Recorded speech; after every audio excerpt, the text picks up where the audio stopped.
आइए आज सीधे चलते हैं इंदौर के रॉबर्ट नर्सिंग होम में। आज हम जिस दिलचस्प स्रोत पर बात कर रहे हैं वो हमें एक ऐसी जगह ले जाता है जहां एक बहुत ही गहरा विरोधाभास देखने को मिलता है। एक ऐसी कहानी जहां इंसानियत की हदें हमें चौंका देती हैं। तो चलिए बिना किसी औपचारिकता के इस अद्भुत कहानी की गहराइयों में उतरते हैं। जरा सोचिए, दूसरा विश्व युद्ध बस खत्म ही हुआ है। पूरी दुनिया में चारों तरफ तबाही, दर्द और एक अजीब सी कड़वाहट फैली हुई है। ऐसे माहौल में एक बड़ा सवाल उठता है, क्या ये मुमकिन है कि एक दूसरे के जानी दुश्मन रहे देशों के नागरिक एक ही छत के नीचे आएं और दुनिया के घावों पर मरहम लगाएं? उस दौर के हिसाब से देखें तो ये बिल्कुल नामुमकिन सा लगता है, लेकिन रॉबर्ट नर्सिंग होम की दीवारें कुछ और ही कहानी बयां कर रही थीं।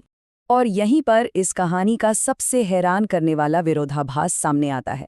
स्रोत के मुताबिक एक तरफ फ्रांस से मदर टेरेसा हैं और दूसरी तरफ जर्मनी से क्रिस हेल्ड। ध्यान दीजिए, ये वो देश हैं जिन्होंने एक दूसरे पर अनगिनत बम बरसाए। लेकिन यहाँ भारत के इस अस्पताल में इन दोनों देशों की नागरिक एक साथ मिलकर भारतीय मरीजों का इलाज कर रही हैं। कमाल की बात है ना कि कैसे सेवा का जज्बा हर तरह की राजनीतिक दुश्मनी को पीछे छोड़ देता है। तो आइए इस नर्सिंग होम की 3 अहम शख्सियतों को थोड़ा और करीब से जानते हैं। ये तीनों ही निस्वार्थ सेवा के अलग-अलग रूपों को बहुत खूबसूरती से दर्शाती हैं। पहली है मदर टेरेसा, करुणा और कठोरता का एक अनोखा संगम। दूसरी है क्रिस हेल्ड, जो अपनी जवानी और सपनों का त्याग कर पूरी तरह से कर्तव्य को समर्पित हैं। और तीसरी है मदर मार्गरेट।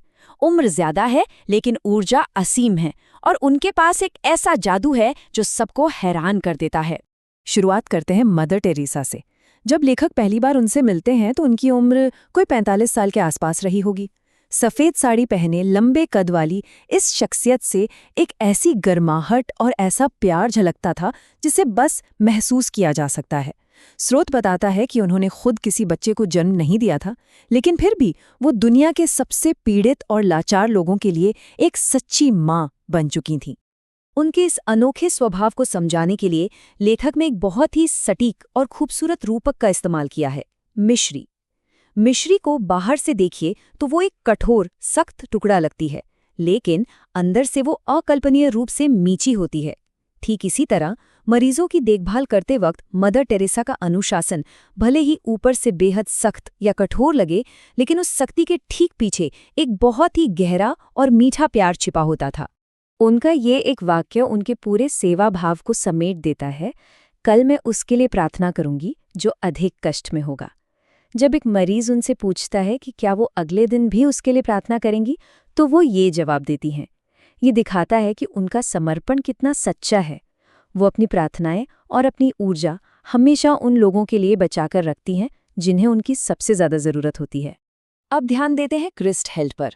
स्रोत के अनुसार क्रिस एक बेहद खूबसूरत युवा जर्मन नर्स हैं। एक बार कल्पना कीजिए, एक युवा लड़की ने जिसने अपनी पूरी जवानी, अपना घर, अपना देश और अपना परिवार सब कुछ पीछे छोड़ दिया है, सिर्फ इसलिए ताकि वो हजारों मील दूर आकर अजनबियों की सेवा कर सके। ये त्याग वाकई रोंगटे खड़े कर देने वाला है। लेकिन ऐसा बिल्कुल नहीं है कि उन्हें तकलीफ नहीं होती। उनकी आंतरिक शक्ति बेमिसाल है। लेखक बताते हैं कि काम करते करते कभी-कभी घर की याद आने पर क्रिस की आंखें भर आती हैं। वो भावुक हो जाती हैं, लेकिन वो उन आंसुओं को छलकने नहीं देती। वो तुरंत अपनी भावनाओं पर काबू पाती हैं और वापस मरीजों की सेवा में लग जाती हैं। उनके लिए अपना दुख मरीजों की तकलीफ के सामने बहुत छोटा है। लेखक ने क्रिस की इस पवित्रता और नाजुकपन को कर्पूर यानी कपूर कहा है। कपूर कितना सुंदर और शुद्ध होता है, लेकिन कठोर माहौल में वो बहुत जल्दी उड़ भी जाता है। इसलिए जब क्रिस का तबादला धानी नाम के एक बेहद पिछड़े, आदिवासी और मुश्किल इलाके में होता है, तो लेखक अंदर से घबरा जाते हैं कि कर्पूर जैसी ये नाजुक लड़की वहाँ के कठोर माहौल में कैसे टिक पाएगी। लेकिन आगे जो होता है वो सारी उम्मीदों को पलट देता है। लेखक की सारी चिंताएं हवा हो जाती हैं। अपनी सुख सुविधाओं की चिंता करने के बजाय क्रिस इस मुश्किल तबादले की खबर सुनकर सचमुच रोमांचित हो उठती हैं। वो बेहद खुश हैं।